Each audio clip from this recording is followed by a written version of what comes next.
I have heard overwhelmingly from so many people that the proposed $880 billion in cuts that would overwhelmingly impact Medicaid. I would love to see the president's numbers when he says Medicaid is not going to be cut. I don't know how you get to $880 billion without touching it, as well as the devastating cuts to cancer research, that would just impact lives, at home in Michigan and around the country. So this board is giving me policy ideas. They're helping me to see which are going to be the most detrimental cuts and how we can push back.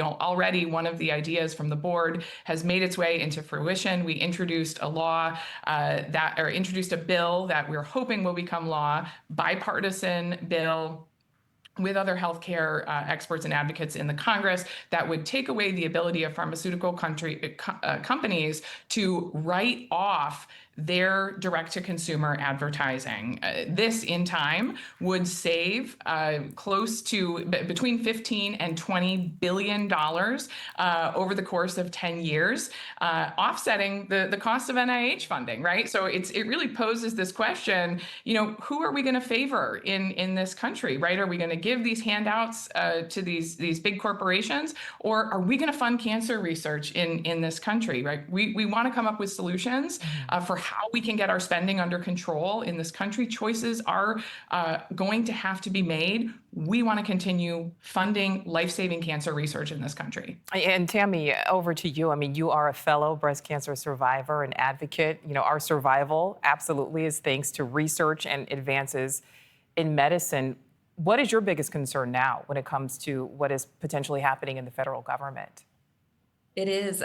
So I was diagnosed at 33, which is extremely young. And I'm here this week lobbying with the National Breast Cancer Coalition because, I've really gotten involved since my own diagnosis. You see a lot of the pink washing that happens, and you want to get involved with organizations that are actually here on the Hill making changes that matter and really save lives. And my goal has been to get involved in preserving the funding, specifically the funding through the DoD's Breast Cancer Research Fund.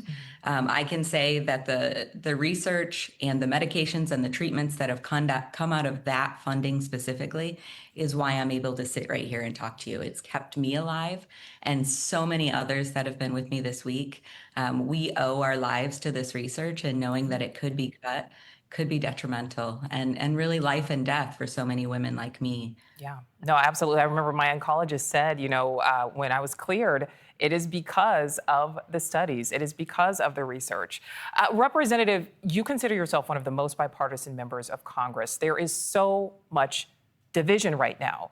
What is it going to take to make sure all Americans really have the best outlook moving forward, whether it is financially, whether it is, medically?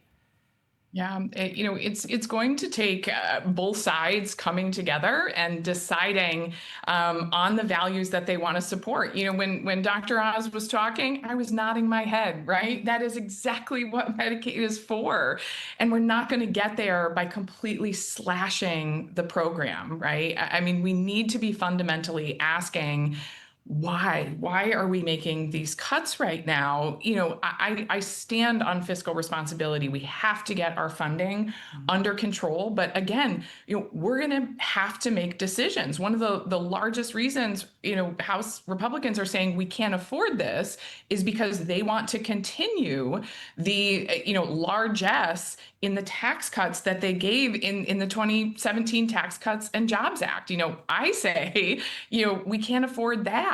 President Trump is talking a lot right now about how we're going to have to cut back to afford these tariffs. You can only have, one doll. You can only have 5 pencils. Well, let's say to the billionaires in our country, you can only have 1 yacht. We're funding cancer research in this country. We're going to save lives. We're talking about lives. I mean, to get specific into some of the cuts, the Medicaid program for breast cancer and cervical care, I mean, it is all about, there's a lot of dollars out there that get people diagnosed, but then there is no access to care after that diagnosis.